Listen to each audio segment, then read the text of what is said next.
तो हेलो मेरे मेरे मेरे बच्चों, ठीक है, आप सभी को गुड इवनिंग।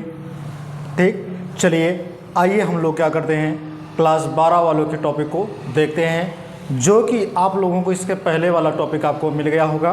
ठीक है, तो उसमें कुछ चीज़ें अभी छूटे हुए हैं, तो धीरे धीरे करके हम लोग पूरा चैप्टर ये कवर करेंगे। ठीक है, जहाँ तक उम्मीद यही करेंगे कि कम से कम चार वीडियो में पूरा ये चैप्टर आपका कंप्लीट हो जाए, क्योंकि भैया ये जो आपका चैप्टर है ये बहुत लंबा है।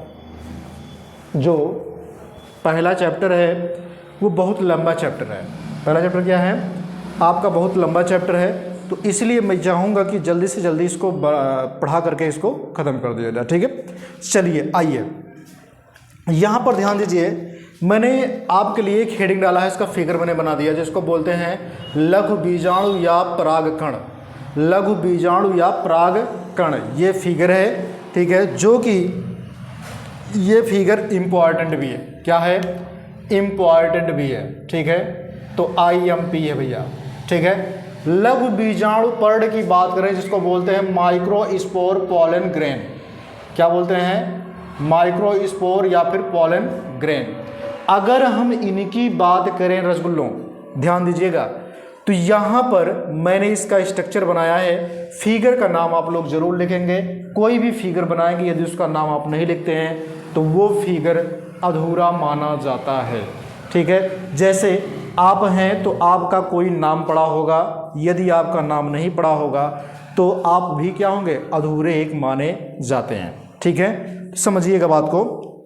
सबसे पहले चीज़ तो ध्यान रखिएगा, मैं इसके पार्ट के बारे में देखिए यहाँ पे कुछ लिखा हूँ। ठीक है, यहाँ पे इंग्लिश में लिखा था मैं, तो अब उसको हम हिंदी में पढ़ेंगे, क्योंकि भैया देखिए ये यूपी बोर्ड और बिहार बोर्ड वालों के लिए जो हिंदी मीडियम से हैं, ठीक है, उनकी बात कर रहे हैं। अब यहाँ बात कर लेते हैं, जो ये वाला हिस्सा आपको दिखाई दे रहा है, जो हल्का सा उभरा है, ये भी ये जो आपको दिखाई दे रहा है, ये वाला हिस्सा, इसको हम बोलते हैं जर्म पोर। ठीक है, हिंदी में क्या कहते हैं इसको? इसी को हिंदी में बोलते हैं जनन छिद्र। क्या बोलते हैं? जनन छिद्र बोलते हैं। क्या बोलते हैं? जनन छिद्र बोलते हैं। ठीक, उसके बाद ये जनन छिद्र जो होता है क्या काम करता है? इसी के जरिए जनन की प्रक्रिया होती है। मतलब इसमें से ये जो न्यूक्लियस होंगे, जब निकलेंगे तो इसी जनन छिद्र के जरिए निकल करके एक नली बनाएंगे, परागण की प्रक्रिया करेंगे। ठीक है, उसकी बात होगी, बाद में बताएंगे उसको कि कैसे होता है। उसके बाद यहाँ आ जाते हैं, इसके जो रेड कलर का आप देख रहे हैं, ये वाला हिस्सा रेड कलर का जो बनाया गया बार बार का, इसको हम क्या बोलते हैं? तो इसको हम बोलते हैं, यहाँ पे ध्यान रखिएगा, ठीक है, एक्साइन बोलते हैं। क्या बोलते हैं? एक्साइन, जिसको बोलते हैं बाह्य अस्तर। क्या बोलते हैं? बाह्य अस्तर। ठीक है, और ये बाह्य अस्तर बना किसका होता है? तो बना होता है स्पोरो, ठीक है, पोरेलिन का। किसका बना होता है? स्पोरोपोरेलिन का बना होता है। किसका बना होता है? स्पोरोपोरेलिन का बना होता है। स्पोरोपोरेलिन क्या होता है? ये अत्यधिक प्रतिरोधक, ठीक है, वसीय पदार्थ होता है, यानी कि मोस्टोस्टिटन, ठीक है, जिसको बोलते हैं अत्यधिक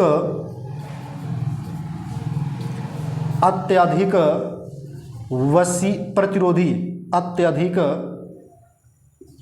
प्रतिरोधी या फिर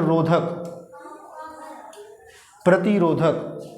तो मैं आपको बता रहा था कि अत्यधिक प्रतिरोधक, ठीक है, अत्यधिक प्रतिरोधक वसीय पदार्थ होते हैं, इसमें भरे होते हैं अत्यधिक प्रतिरोधक वसीय पदार्थ, वसीय पदार्थ होता है। ठीक है, अब यहाँ हम बात कर लेते हैं किसकी, जो ये नीले कलर का आप देख रहे हैं मेरे रसगुल्लों, तो ये जो नीले कलर का होता है मेरे शेर और शेनियों, तो इसको क्या बोलते हैं? इंटाइन बोलते हैं। ठीक है, जिसको हम बोलते हैं अंतःचोल। क्या बोलते हैं?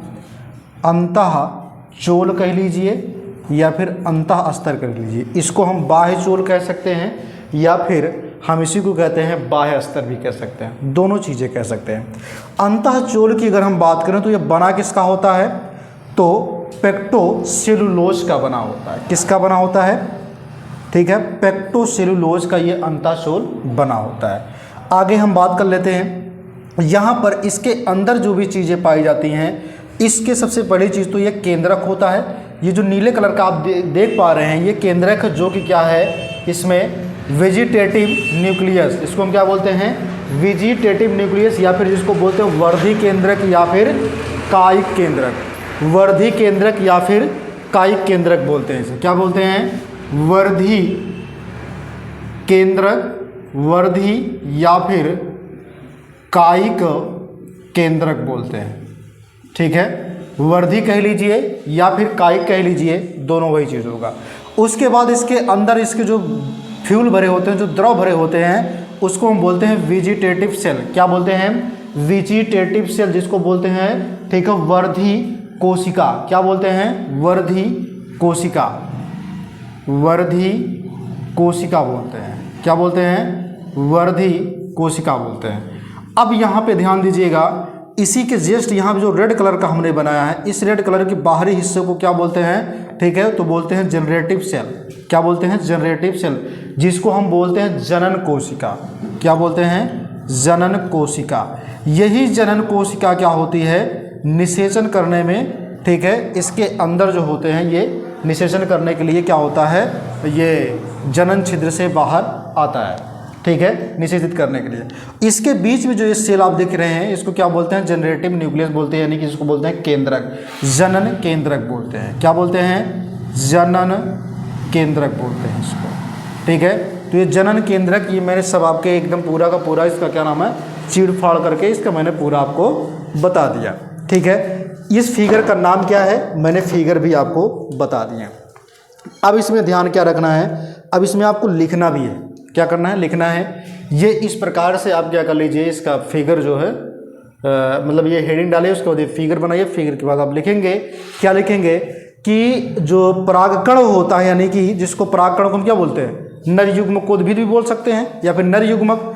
तो लिखेंगे आप परागकण को, ठीक है, परागकण को हम क्या बोलते हैं, परागकण, इसको हम बोलते हैं नर युग्म कोद भिद।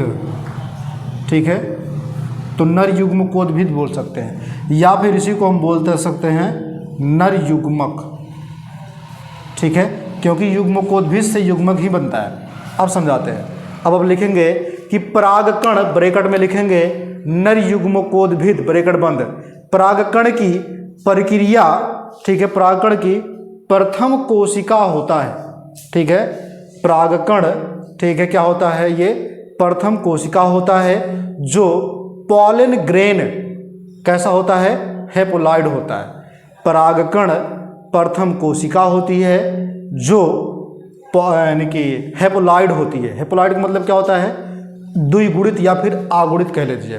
ठीक है, अगर हम डिप्लॉइड की बात करेंगे तो द्विगुणित होता है, हेप्लॉइड की बात करेंगे तो आगुणित होता है। अच्छा, आगुणित समझिएगा, यहाँ पे अगर 2n है तो इसे द्विगुणित, अगर n है तो इसे आगुणित, और 3n है तो इसे त्रिगुणित बोलेंगे। ठीक है, ये सिंबल है आगुणित त्रिगुणित का, इसे हम क्या बोलेंगे, द्विगुणित, द्विगुणित। इसे हम क्या बोलेंगे, अगुणित। ठीक है, इसे क्या बोलेंगे, त्रिगुणित। ठीक है, ये मैंने इतना आपको बताया। अब समझते हैं। तो मैंने आपको बताया कि परागकण, ठीक है, परागकण एक प्राथमिक कोशिका होती है जो कैसा होती है, आगुणित होता है। यह सामान्यतः, ठीक है, गोलाकार होता है। आप देख पा रहे हैं ना, ये कैसा है, गोलाकार है।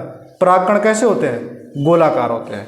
तो परागकण गोलाकार या फिर अंडाकार भी कुछ कुछ के होते हैं। कैसे होते हैं, गोलाकार या फिर अंडाकार परागकण होते हैं। इसका व्यास कितना होता है, परागकण का जो व्यास होता है वो कितना होता है, तो इसके अगर हम व्यास की बात करें, परागकण के व्यास की अगर हम बात कर लेते हैं तो 25 से 50 म्यू मीटर होता है। तो 25 से 50 म्यू मीटर होता है।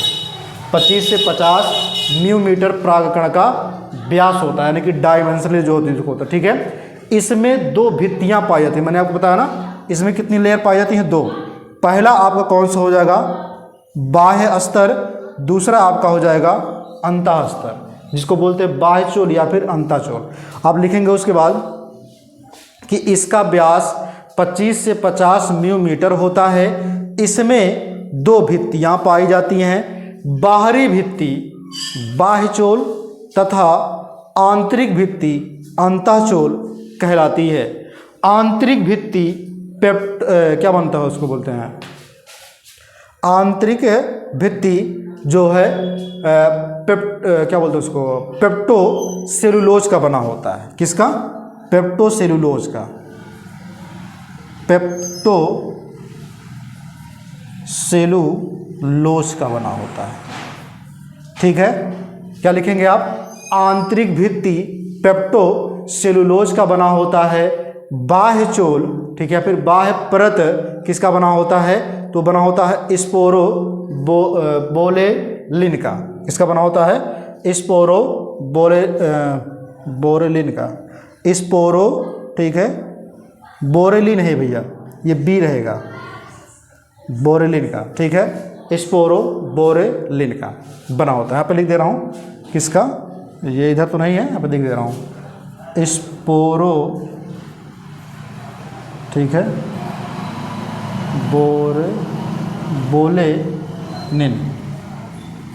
बोलेनिन, ठीक है, स्पोरोबोलेनिन का बना होता है। कौन? स्पोरोबोलेनिन जो होता है ये बाह्य चोल बनाता है। किसको बनाता है? बाह्य चोल।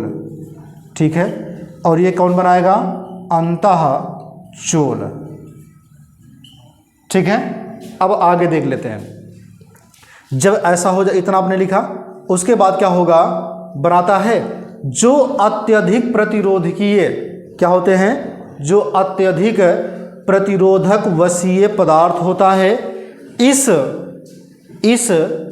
ठीक है, बाह्य परत या फिर बाह्य चोल, इस बाह्य चोल पर ताप, अम्ल तथा क्षार का कोई प्रभाव नहीं पड़ता।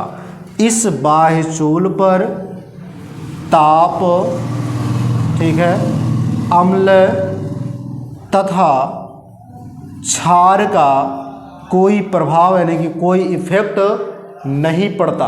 ठीक है, आगे लिखेंगे आप, ठीक, कोई प्रभाव नहीं पड़ता।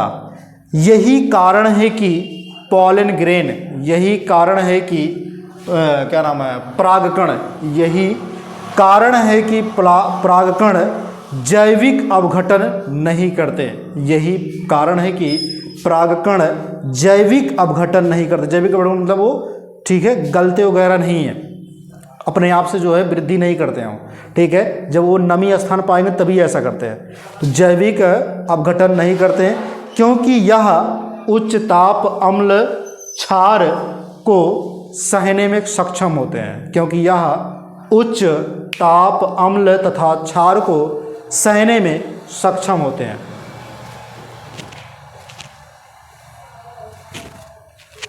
ठीक है, अब इतना समझ में आ गया मुझे लगता है कि आपको। उसके बाद चीज़ें समझाता हूँ कि ये जो होता है, जब ऐसा ही ले जाता है तो इसमें जो पॉलन ग्रेन होता है, क्या होता है? पॉलन ग्रेन यानी कि परागकण, ठीक है, परागकोश से निकलता है। कहाँ से निकलता है? जो परागकण होता है वो निकलता कहाँ से है?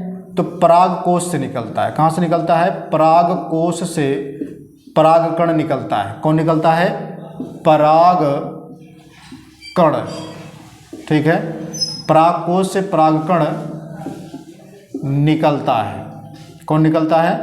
परागकोश से परागकण निकलता है। आगे, ठीक है, निकलता है क्या बोलते हैं, परागकोश से परागकण, नहीं ऐसे नहीं लिखेंगे। परागकोश से परागकण निकलने से पहले इनके केंद्रक, निकलने से पहले इनके केंद्रक में विभाजन होता है। निकलने से पहले क्या करेंगे ये, जब परागकण जो होता है ये परागकोश से निकलने से पहले इनके केंद्रक में क्या होगा? विभाजन होगा। ये केंद्रक क्या होंगे? बटेंगे। केंद्रक क्या होंगे? केंद्रक में विभाजन होता है और ये दो ठीक है वर्धी केंद्रक में बढ़ जाते हैं। और ये दो वर्धी केंद्रक में बढ़ जाते हैं। और ये दो वर्धी केंद्रक में बढ़ते हैं। ये कितने में बढ़ते हैं? दो वर्धी केंद्रक में, ठीक है, बढ़ जाते हैं। दो वर्धी केंद्रक में बटेंगे और एक तुम्हारा कौन बटेगा? जनन केंद्रक में। ठीक है, ये दोनों बढ़ जाते हैं। एक तो तुम्हारा ये हो गया, दूसरा तुम्हारा ये हो गया, पहला ये दूसरा ये, तो दो भागों में क्या हो जाते हैं, ये बढ़ जाते हैं। ठीक है, एक वर्धी केंद्रक में, एक जनन केंद्रक में क्या होता है, ये बढ़ जाते हैं। कौन? जब परागकण, ठीक है, परागकण क्या होते हैं, परागकोश से जब रिलीज होते हैं तो उसी परागकोश में ही, परागकोश के अंदर ही, ठीक है, ये केंद्रक क्या होते हैं, वर्धी केंद्रक बढ़ करके दो भागों में हो जाते हैं, जो कि पहला तुम्हारा क्या कहलाता है, वर्धी केंद्रक, दूसरा कहलाता है जनन केंद्रक कहलाता है। क्या कहलाता है? जनन केंद्रक कहलाता है। इतना मैंने बताया। आगे आप लिखेंगे कि जनन केंद्रक कहलाता है या फिर बनता है। ठीक है, फिर साइटोप्लाज्मा, फिर इसमें जो साइटोप्लाज्मा भरे होते हैं ना, इसमें जो पूरा फील्ड भरे होते हैं, इसमें जो साइटोप्लाज्मा होता है, फिर साइटोप्लाज्मा का डिवीजन होता है, फिर साइटोप्लाज्मा का, ठीक है, क्या होता है, विभाजन होता है, जिससे जनरेटिव सेल बनते हैं। कौन बनता है? जिससे जनन कोशिका बनते हैं। जब साइटोप्लाज्मा का डिवीजन होगा तब क्या बनेंगे, ठीक है, जनन कोशिका बनेंगे। साइटोप्लाज्मा मतलब जो इसमें फ्यूल भरे होते हैं उसी को हम बोलते हैं साइटोप्लाज्मा। ठीक है, उसे क्या बोलते हैं, साइटोप्लाज्मा बोलते हैं। जब साइटोप्लाज्मा का विभाजन होगा तब क्या बनेगा, जनन कोशिका बनेगा, तथा ठीक है उसी में बनेगा क्या चीज़, वर्धी कोशिका भी बनेगा। जनन कोशिका और वर्धी कोशिका भी बनेंगे। कब? जब साइटोप्लाज्मा का विभाजन होगा तब। समझ में आया? अब अगला हेडिंग आप डालेंगे क्या चीज़, ठीक है, जिसको बोलते हैं परागकोश स्फुटन। परागकोश का स्फुटन यानी कि एंथर, ठीक है, डेहिंसिकल, जिसको बोलते हैं डेहिंसेंस, ठीक है, जिसको बोलते हैं डाइहिसेंस, ये भी कह सकते हैं। अब उसके बाद बात कर लीजिए यहाँ पे परागकोश का स्फुटन। परागकोश के स्फुटन की मैं अगर बात करूँ तो इसके बारे में हम लोग थोड़ी बहुत चर्चा करेंगे। ठीक है, परागकोश का स्फुटन होता कैसे है ये हम आपको दिखाने वाले हैं। क्या चीज़? परागकोश के स्फुटन को। तो ध्यान क्या देना है कि परागकोश का जो स्फुटन होता है, क्या होता है, परागकोश का जो स्फुटन होता है उसमें आपको फिगर बनाना पड़ेगा। मैं फिगर के जरिए आपको समझा देता हूँ। ठीक है, परागकोश के स्फुटन को, परागकोश के स्फुटन को मैं आपको फिगर के माध्यम से समझा देता हूँ। यहाँ ध्यान दीजिएगा कि अगर परागकोश है, हमने आपको क्या बताया, हेडिंग क्या पड़ेगी आपकी, हेडिंग आपका पड़ेगा यहाँ पर, ठीक है, एंथर यानी कि परागकोश का, परागकोश का स्फुटन। क्या होगा? स्फुटन। परागकोश का स्फुटन यानी जिसको बोलते हैं एंथर, ठीक है, डेहिंसेंस,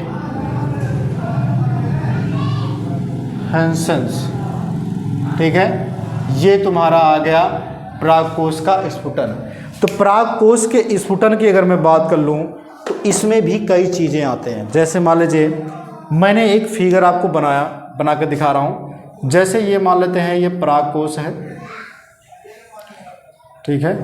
अब ये परागकोश में ध्यान दीजिएगा, इस परागकोश को जब हम बीच से काटते हैं तो इसकी जो संरचना बन के आती है वो बन के क्या आती है, तो इसकी जो संरचना बनती है जब इसको हम बीच से कट करते हैं, तो जब कट करेंगे तो ये संरचना इसकी ऐसे बन के आती है, ये और ये इस शेप से बन के आती है। मतलब ये यहाँ से निकलेगा, ठीक है, ये हो गया। उसके बाद ये यहाँ से भी होंगे और ये यहाँ से भी होगा, ठीक है। मतलब ये यहाँ से घूम गया, ठीक है, और इसको भी आप घुमा सकते हैं। देखो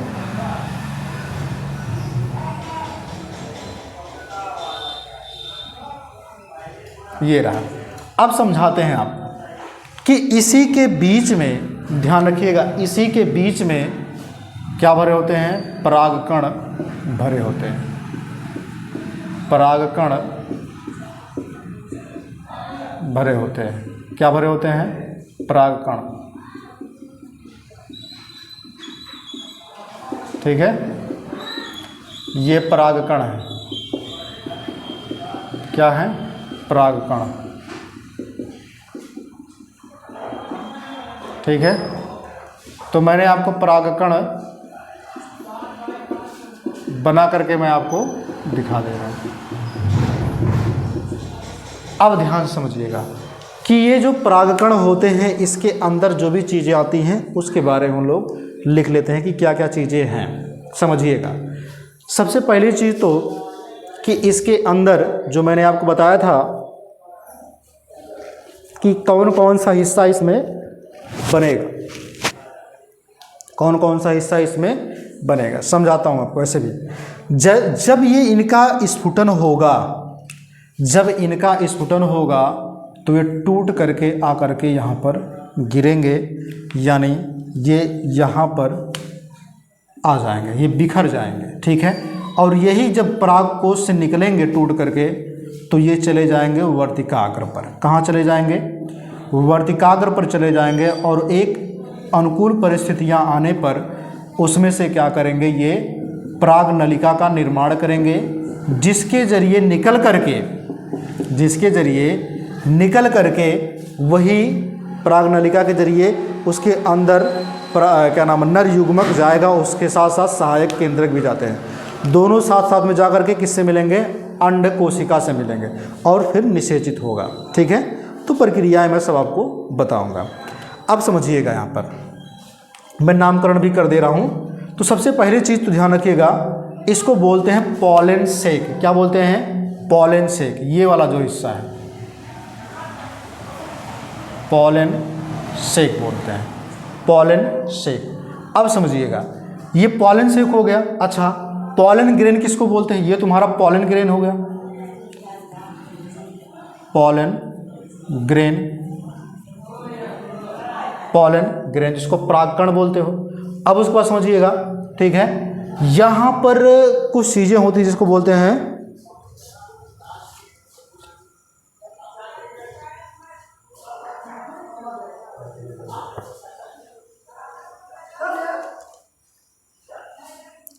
ठीक है सोलिनियम। क्या होता है? सोलिनियम। यहाँ पर जो चीज़ें होती हैं, जो परत बनते हैं, यहाँ होता है STONIUM। ठीक है, स्टोनियम। क्या होता है? स्टोनियम। तो यहाँ पर जो स्टोनियम की जो परत होती है, ये क्या होता है? ये फटता है, तभी ये जाकर के परागकण निकलते हैं। ये फटता कैसे? जब बीच में सिकुड़न पैदा कर दे, देख लो सिकुड़न पैदा करना ना, तो क्या होगा? बीच से ये फट जाएगा। जब फट जाएगा तो परागकण क्या होंगे? निकल जाएंगे। परागकण क्या होंगे? निकल जाएंगे। मतलब परिपक्व परागकोश के समय, यानी कि परागकोश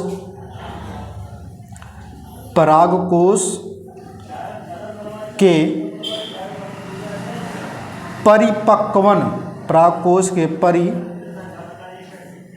परिपक्वन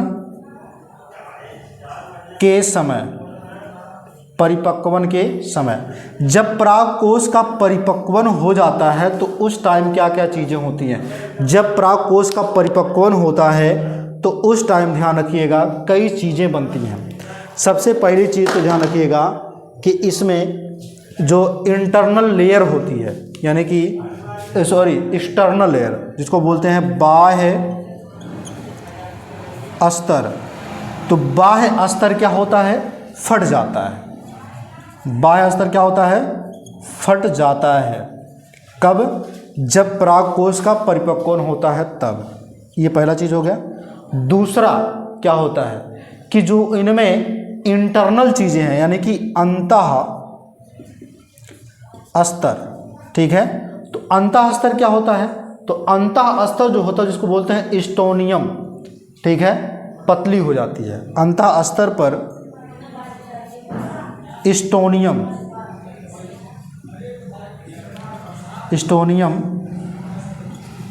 वाले स्थान पर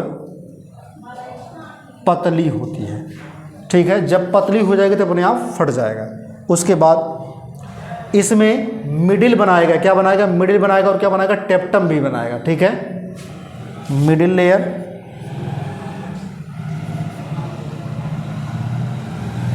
मिडिल लेयर है कि क्या है?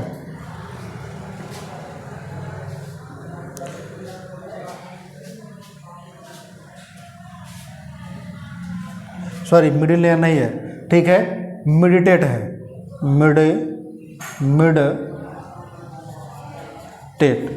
ठीक है, मिडटेल। मिडिटेल होता है और एक होता है टेपिटम, टेपिटम, ठीक है। ये दोनों क्या होते हैं? नष्ट हो जाते हैं, नष्ट हो जाते हैं। ये तब की अवस्था है जब परिपक्वन होता है इनका, तब ऐसा होता है, अन्यथा ऐसा नहीं होता, ठीक है।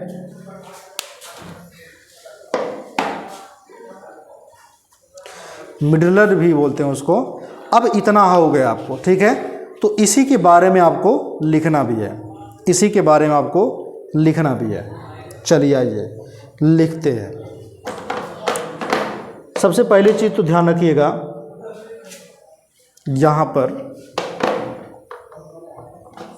जो भी चीज़ें होंगी समझाते हैं आपको फिर से ऐसे कि एंथर जो होता है, जो परागकोश होता है, परागकोश में, ठीक है, क्या होता है, इसमें मैच्योर जब होते हैं, जब परागकोश परिपक्वन होने लगता है, तो परिपक्वन होने के बाद, ठीक है, मिडिल लेयर जो होती है, सॉरी ये मिडिल लेयर होता है, ठीक है, यल,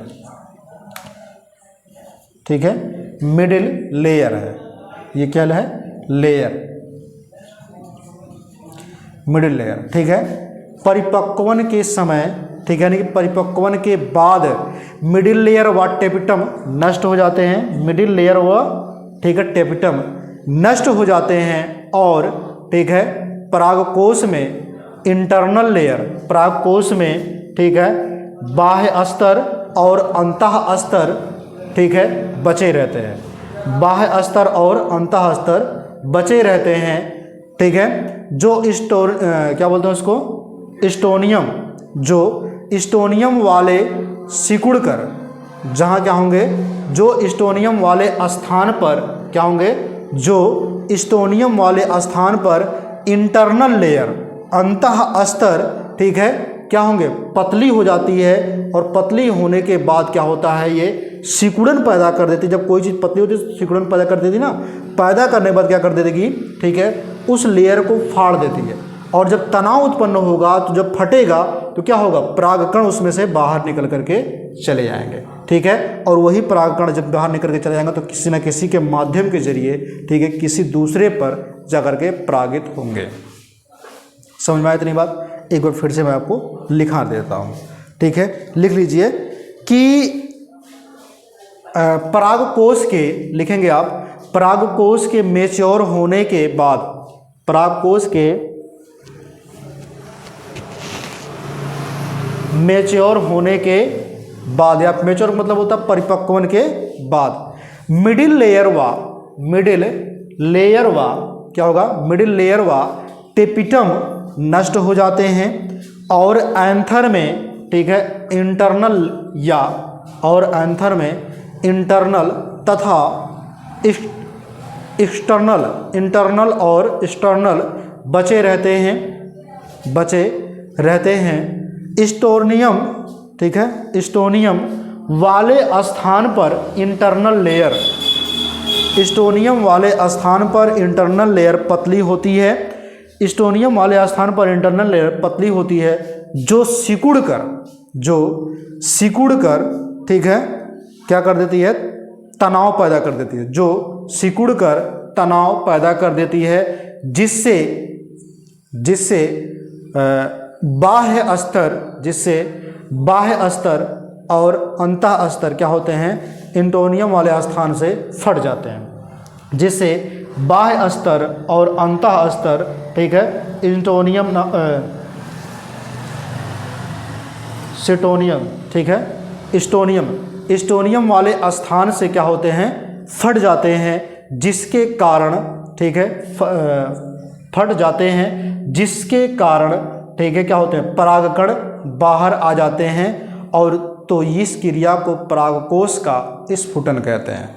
तो इस क्रिया को परागकोश का स्फुटन कहते हैं। सिंपल भाषा में आपको ये भी समझा देता हूँ कि परागकोश से, ठीक है, परागकोश से परागकण का निकलना स्फुटन कहलाता है। ये भी आप लिख सकते हैं सिंपल लैंग्वेज में, ठीक है।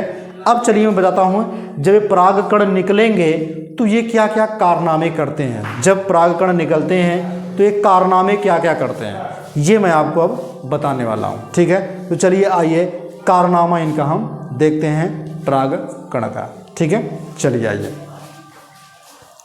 जब ये निकलेंगे परागकण तो ये वर्तिकाग्र पर जाएंगे, किसी के वर्तिकाग्र पर जाएंगे। समझाता हूँ आपको, देखो इधर बना देता हूँ, ठीक है, मिटाना नहीं है, इधर समझा देता हूँ आपको। चलिए आइए, यहाँ पर एक पुष्प वाला हिस्सा मैं बना देता हूँ इसका,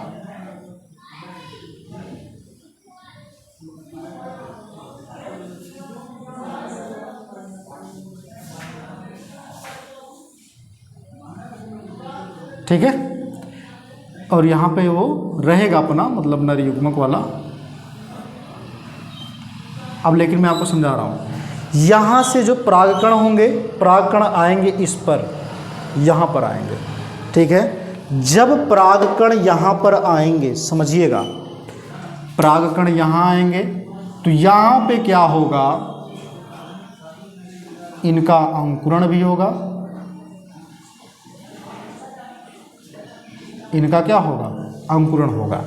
इसी परागकण में आपको पता है कि इसके परागकण में, ठीक है, कई चीज़ें होती हैं। पहली चीज़ तो इसमें वेजिटेटिव न्यूक्लियस होता है और इसमें होता है जनरेटिव न्यूक्लियस होता है, यानी कि दो केंद्रक होते हैं इसमें, ठीक है, जो कि कैसे होते हैं, टू मेल गैमेट्स बनाते हैं। क्या बनाता है, जो जनन कोशिका होता है ये विभाजित होने के बाद दो गैमेट्स बनाएगा, दो नर युग्मक बनाएगा। जब दो नर युग्मक बनाएगा तो नर युग्मक जाएंगे कहाँ, ये तो बात बढ़ती है। जब नर युग्मक बना लेगा तो इसमें दो चीज़ें बनेंगे। क्या बनेंगे, दो चीज़ें इसमें बनेंगे।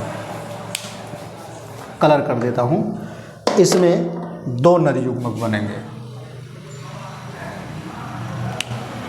ठीक है, एक यहाँ एक यहाँ। अब समझिएगा, अब ये परिपक्वन करेगा, क्या करेगा, परिपक्वन करेगा, यानी कि पॉलन ग्रेन क्या होगा, परिपक्व होगा। यहाँ पे मतलब क्या होगा, परिपक्व होने के बाद यहाँ पे आएगा अंकुरित होगा। क्या होगा, अनुकूल स्थिति पाएगा तो अंकुरित होगा। और जब अंकुरित होगा तो यहाँ से एक नली बन के आएगी। क्या बन के आएगी, तो यहाँ से एक नली बन के आएगी। तो ऐसे ऐसे करके ये जो नली यहाँ पर आके जुड़ती है। जब यहाँ से एक नली बनाएगी तो ध्यान दीजिएगा, ये थोड़ा पतली हो जा रहा है,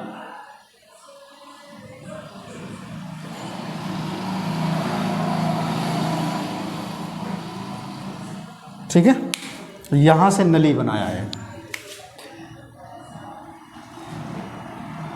नली बनाया। अब जब नली बना लिया यहाँ पर, तो ध्यान से देखिएगा, अब यहाँ पर क्या कुछ चीज़ें पाई जाएंगी, जो क्या होगा, इसी वाले स्थान पर, ठीक है, बीजांड वगैरह होंगे,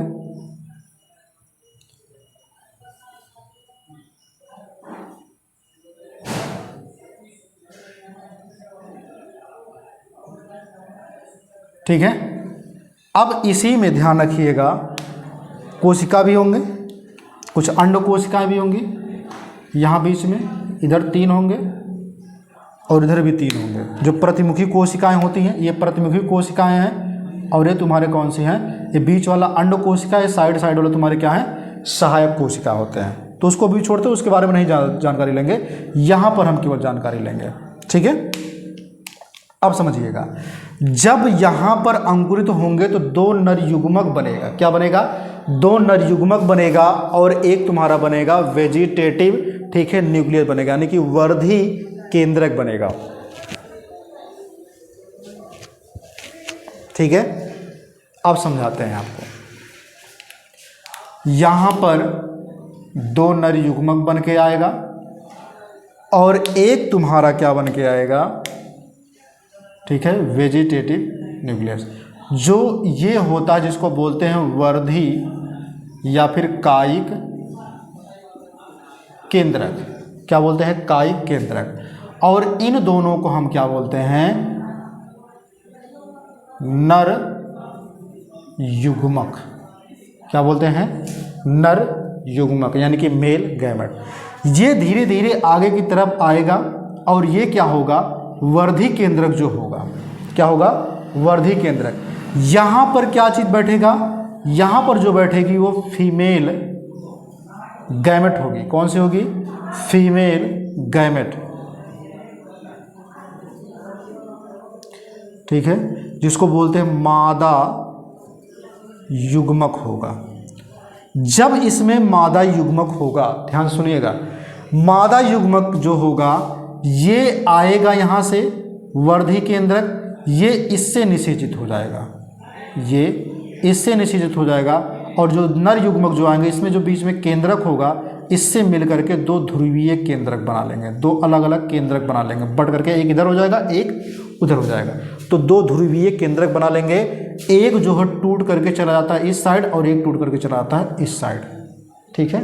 जब ये आपस में मिलते हैं तब ऐसा होता है, जिसे हम अंडकोशिका भी एक प्रकार से कह सकते हैं। अंडकोशिका जो होता है ये मादा युग्मक ही होता है, ठीक है। इतनी बातें मुझे लगता है कि आपको समझ में आ गई होगी। तो मैंने आपको बता दिया कि किस प्रकार से जब ये, हाँ, एक ये नली कौन सी बनाती है यहाँ से, तो इसको बोलते हैं पराग नली। कौन सी नली, पराग नली, ठीक है। तो पराग नली बनाएगा तो उसी के जरिए क्या करेगा, अपने नर युग्मक को भेजेगा और वर्धी केंद्रक को भेजेगा, तो वर्धी केंद्रक जाएगा तुम्हारा, ठीक है, इन कोशिकाओं से मिलेगा, और नर युग्मक जा करके तुम्हारे क्या होगा, केंद्रक से जो इसके फीमेल गैमेट वाले जो होंगे उससे जाकर मिलेगा, और दो भागों में तुरंत क्या होगा, विभाजित होकर के एक ऊपर चला जाएगा एक नीचे चला जाएगा, ठीक है। इस प्रकार से जो है इनमें इस प्रक्रियाएं होती हैं, यही प्रक्रियाएं इन सब में होती चलती रहती हैं। तो इसको हम ये भी कह सकते हैं, नर युग्मकोद्भिद का विकास भी कह सकते हैं, कि नर युग्मकोद्भिद का विकास कैसे होता है, ये मैंने आपको बता दिया, ठीक है, कि किस प्रकार से उनका निर्माण होता है, ये भी मैंने आपको बता दिया। तो नर युग्मकोद्भिद का विकास मुझे लगता है कि आपको समझ में आ गया होगा। अब हम लोग क्या करेंगे, अब हम लोग पढ़ेंगे स्त्री जनन तंत्र वाला, यानी कि स्त्री केसर, या फिर जिसको बोलते हैं जायांग, ठीक है। तो ये अगली वीडियो में पढ़ेंगे जायांग वाला, ठीक है। तब तक के लिए आप लोग मुझे इजाज़त दीजिए, आप लोग हंसते रहिए, मुस्कुराते रहिए और अपने टॉपिक को अच्छे से पढ़ते रहिए। जय हिंद, जय भारत।